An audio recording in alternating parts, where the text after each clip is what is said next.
Are you considering a transformation with your hair? Well, this is the video you need to see.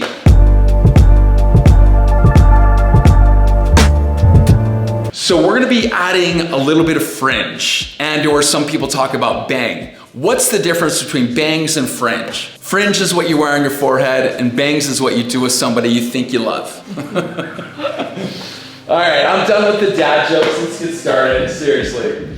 I'm here for the dad jokes. Dad joke hairdressers should be a segment on here. Absolutely. So you're gonna see where the hair separates between, there's a growth pattern here, and it usually has a tendency of happening right at about this bone on your temple. And it usually will end at about the same point from left to right. This isn't parted right down the center like that. This is parted on the side. So you're gonna have less hair on the hair that you part on versus the side that it's heavier on. You have to make sure when you are looking at that, that is exactly what is happening. If you part your hair 100% down the center, it should be balanced from left to right. The thing that we wanna do with Ricky's hair is that this is where the main focus is gonna be. And so a lot of times when I start to cut hair, I will start where it's usually gonna be the shortest, because I'm going to branch everything off of this specific point into, I've got my main sections. So I'm gonna do layer 1, layer 2, layer 3, and I'm just gonna take each layer down, designing this right around her face shape.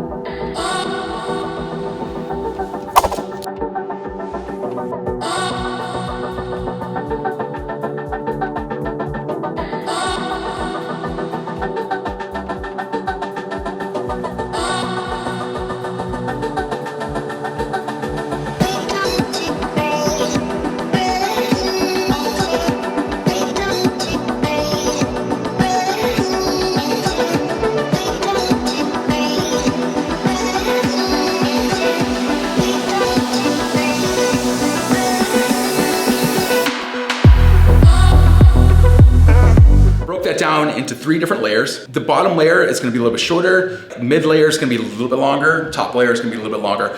And that's gonna give us a little bit more room to go in and really detail a little bit later, because that's gotta be, we've got our wet shape and then we're gonna have our dry shape. We want to create a lot more movement around the front. And I told you I wanted to go from like the shortest point, which is gonna be the fringe area, and then we're gonna detail everything around the face. And that layer starts just below her eyebrow. Now, when I talk about a very vertical, seamless layer, this is what I mean. Take that portion, and then I'm gonna be cutting on the inside, and I really want to almost kind of move that hair away from her face. And as you can see, I moved it away. So I moved up towards this camera. I didn't go straight up, but I went up kind of towards you guys right there. So I move that up like that, meaning that if I kept that and I go straight down, you're gonna get a lot more heaviness around the front. And I want it to be like this soft kind of feathery effect. So start right through here, and I'm gonna show you again, and I'm just gonna be moving up. And as you can see, my hands are moving up like that. It'll be shaggy, but it's not gonna be essentially that super aggressive shag. So you guys can see, this is where your guide is. I'm going to be cutting on the outside of my finger now, and I'm going to be moving that up, as you can see.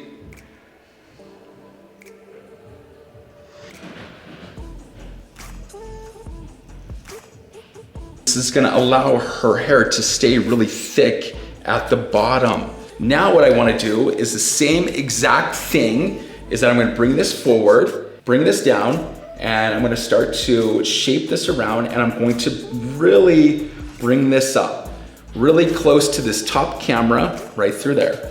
Now what you're gonna see is, again, you're gonna start to really keep a lot of that weight on that bottom portion.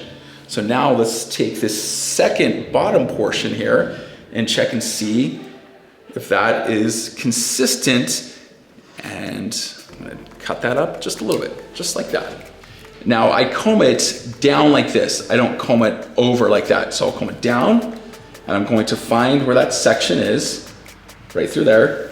And then I start to bring this up.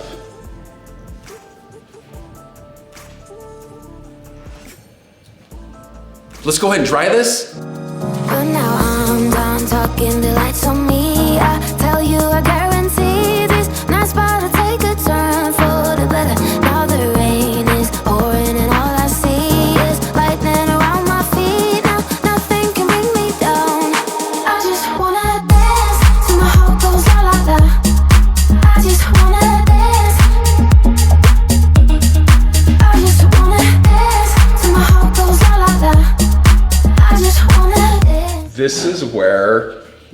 really going to personalize, and I'm gonna be taking a little bit of a texturizer, but you're just cutting open space to make it piecier kind of look to it.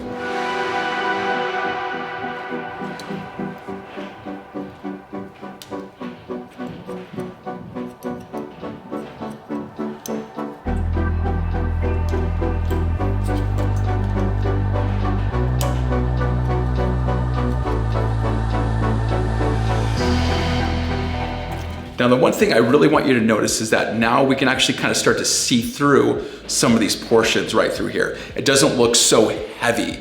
And again, if you're going for a heavy look, then don't do as much texturizing, right? But we really want to just open that up just a little bit to kind of like make it look a little bit more lived in. Is that you can kind of see how heavy some of these portions are right through here. Now, I really just kind of want to open that up just a little bit.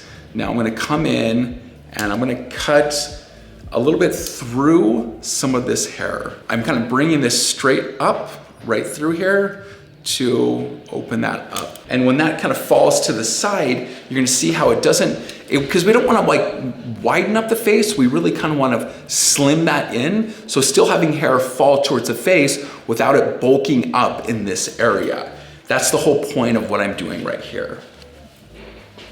And one of the things, and I'm just gonna show you here really quick, is if she goes to kind of pull up her hair, you know, having some of these pieces kind of fall around the face. And you can see how this is still looking good, but it's a little bit bulky for me, right? I just want it to be almost just so soft around that face. It's gonna be dope. It's gonna look good. You can always drop your comb too. That works really well. Super effective. Yeah, it's very effective when you are Cutting hair. trying to cut hair and look super professional. So Looks really cool. go ahead and just drop your tools, pick them right back up, don't wipe them off, you know what I mean? I'm gonna be bringing this forward, and some of these just look a little bit sparse, so I want to give it a little bit more of a strength in those lines. And so I'm still gonna point cut it, but I'm not gonna point cut it as deep. You know, I just want those ends to look a little bit stronger. I don't want those to look so sparse and thin. We've been talking for quite a while, and Ricky went through some things like we've all kind of gone through, but you know, she's had some traumatic things happen in her life. And when traumatic things happen in our life, we have a tendency to not eat as much. Maybe we're just kind of neglecting our body in certain ways, and sometimes it can come out in our hair. If you can do anything to help for your vanity in having good hair, is definitely want to make sure you're drinking enough water, you're getting enough, the proper and right kind of food. Maybe don't drink as much alcohol. Toxicity, just having toxic friends, can really vastly affect how you look. So again, at the end of the day, I think Ricky was asking me to cut her hair months back, and I was just like, you know, let's wait a little bit longer. Let's start, you know, I want you to do this, I want you to do that. And so when it comes to me kind of cutting her hair, there was a little bit more for me to work with as far as like kind of giving her a new transformation. So if you're kind of struggling out there and you can't get length, there's certain things your hair is breaking off, maybe you need to take a look at some things that you're doing to your body that is kind of affecting you from having the best hair possible. You know, I'm not trying to project, I'm just saying I'm trying to be really truly honest and just give you guys what I see as far as my perception being in this industry almost 30 plus years. Do you have anything to say to that? No, I agree. I totally agree. I've been preaching it in my chair. Yeah. You know, and it's interesting because we all want the best hair possible. And I think that most people don't understand is just because you're live, you're gonna get the best hair possible. No, not necessarily. You need to drink enough water. You need to eat food that's not just processed food. Maybe don't drink alcohol every day. I can tell a lot just when somebody comes in, how they look. They might look skinny, but their skin's super oily and their hair's super oily. You can probably tell they eat like shit. They don't drink enough water. Take care of yourself. Your mental health is so important. Yes. And that goes into your hair too. Absolutely. Look how fun this can be when she kind of goes to pull up her hair. Look how freaking cute this looks, you know, because now she's got something that frames her face. It looks super amazing. I love it. Let me know what you guys think. Comment below. Tell Ricky how amazing she looks. I'm gonna do a couple different things, and I'm gonna show you guys something I'm gonna be using a dry shampoo from Kerastase. If your hair gets oily, the way you wanna use a dry shampoo is right now. Don't wait until your hair gets oily. Use it the day your hair's clean, because you will notice when you even go to sleep, the day you wash your hair, you won't wake up and your hair is oily. So a little hot tip for you. I like it because it acts like a powder too. Like it's not so like filmy like some aerosols can be. Right. And I always like powders because I'm just a greasy gal. This is what that looks like right there.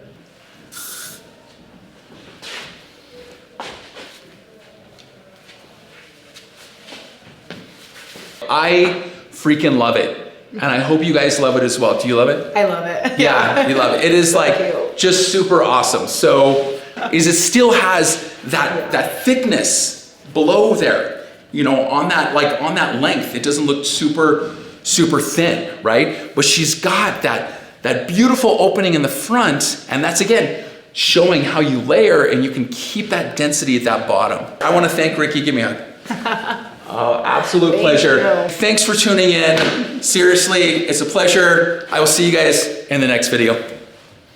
Love it. Yay! I love it so much. It's so fun. Yeah, this is so cute. This is exactly like take me to New York already. That's what I feel. You know what I mean? Yeah, and my hair does it. It looks thicker and it looks longer. Yeah. It looks longer even though we took off a lot of it.